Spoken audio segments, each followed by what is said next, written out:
Welcome to episode 2 of Myth of the Week.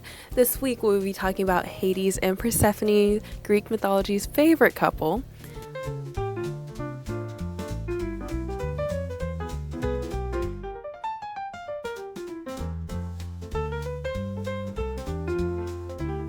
This is part love story, part cautionary tale, and the big reason why we supposedly have seasons.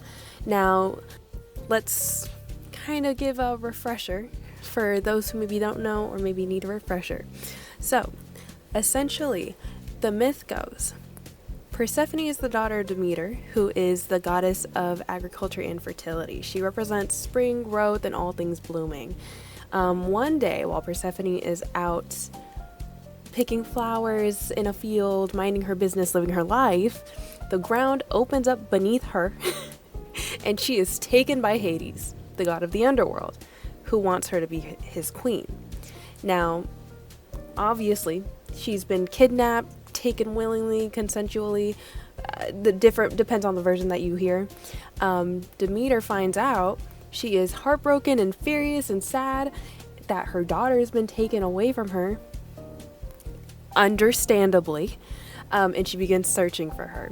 While she's mourning her daughter's disappearance, she causes crops to die, trees to wither, the earth is growing cold, and basically nothing is growing.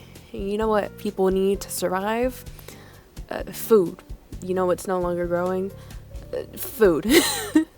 So eventually, all of humanity is starving because of this, and Zeus has to step in to solve this problem. Because, you can't have the people who are supposed to be worshiping you die off. I mean, then who's going to do the worshiping? You know what I mean?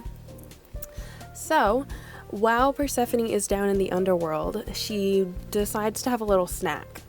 However, any food eaten or consumed in the underworld binds you to the underworld. So, she goes down for a little midnight snack. She eats a couple pomegranate seeds. By a couple, I mean like 6. So she eats a couple pomegranate seeds, and now she is bound to the underworld. Now, of course, Zeus is trying to step in, and they come to a compromise, saying that Persephone will spend part of the year in the underworld as the queen of the underworld, and the other part of the year with her mother in the overworld, helping things bloom and grow, being the goddess of spring and whatnot. So, when she's in the overworld, you have summer, you have spring. When she's in the underworld, you have fall and winter.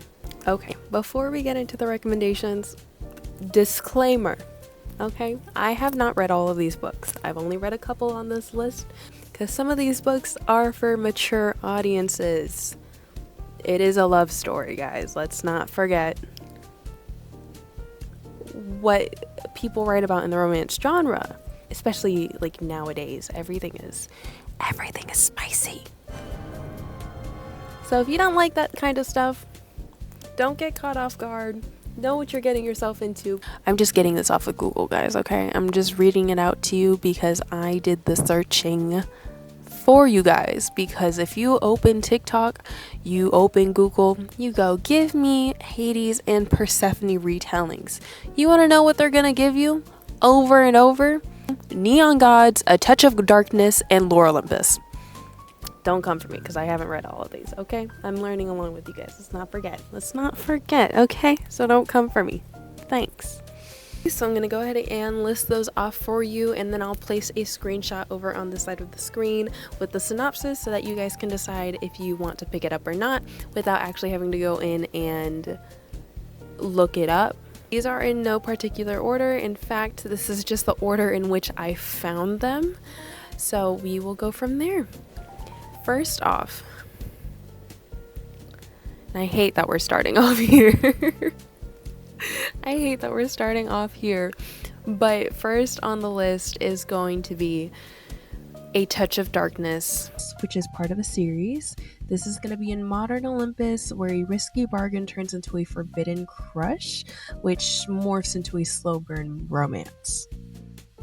Next, we have Neon Gods, also part of a series, where Persephone is a runaway bride and she makes a deal with a dangerous king, and power ends up becoming passion. Next, we have Lore Olympus, of course, and this is going to be part of a series as well, so you can see the cover is just going to be volume 1, but this is going to have your gossip, glamour, and messy, and when I was first reading it, it was highly addictive. However, keep in mind, this was like middle school, freshman year of high school me. Me in college is going to have different feelings, and I do. We have Promises and Pomegranates. This is going to be where a brutal bargain binds two obsessives, where it's dark, dramatic, and morally gray. This is part of a series. Next, we have Girl, Goddess, Queen, where Persephone chooses her fate, blending sharp humor with a rebellious young adult romance. The Maiden and the Unseen is also part of a series. This is where secret identities collide as fate tightens its threads and chemistry spikes. No Season But the Summer is a modern Persephone confronts control and climate grief and claims her agency. Dead of Spring, where Persephone must choose safety or freedom. Her power wakes up, but so does her desire. The Star-Touched Queen, a mysterious husband and a star-written destiny. Summerlong, a Persephone-like visitor upends a family, and summer love fades with the light. Goddess of Spring, also part of a series. A baker's soul swaps into a goddess's life, in this case, as you know, Persephone, and flirtation follows her into the underworld when it comes to interacting with Hades.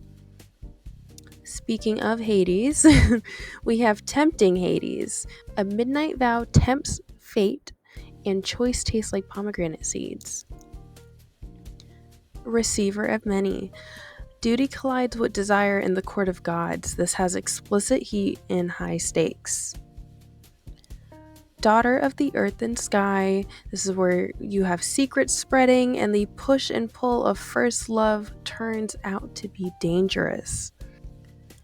Now, Curse of the Golden Arrow is going to be a slow burn romance that grows under heavy expectations. Yearning in this one forces hard choices. Now in Pomegranate, this is going to be a gender-swapped origin where betrayal becomes fuel for self-reclamation. Seeking Persephone is going to be the story where a guarded duke weds for duty, and gentle love thaws a careful heart. In Seeds, you have a stolen queen that clashes with a controlling mother. Forgiveness is as risky as rage in this one. The Light in Hades is going to be where the sheltered goddess meets her supposed enemy and destiny argues with choice. Thief of Spring is going to be this Persephone is saved from being sacrificed to the gods, or in this case, fairies, and now as time goes on and she's in the underworld, she and Hades learn that they are not exactly who they thought each other to be. The North Wind is going to be part of a series. This is going to be where a Frost King takes a bride, and the romance thaws at a glacial pace. Now, in the Shadow of Demeter, a meadow girl learns to rule and grows into the Persephone that we recognize now. Destroyer of Light. This is going to be Persephone and Hades' marriage blooming while the world starves. In order to end Demeter's winter and face a rising sorcerer king, they must choose duty over desire. The Flower and the Flame is quiet meetings spark a chosen future, and innocence ends and a new self begins. And last but not least, this is going to be as close as we can get to any primary source material, where it's explaining the abduction and the seasons. Thank you so much for joining me. Love you guys. Bye.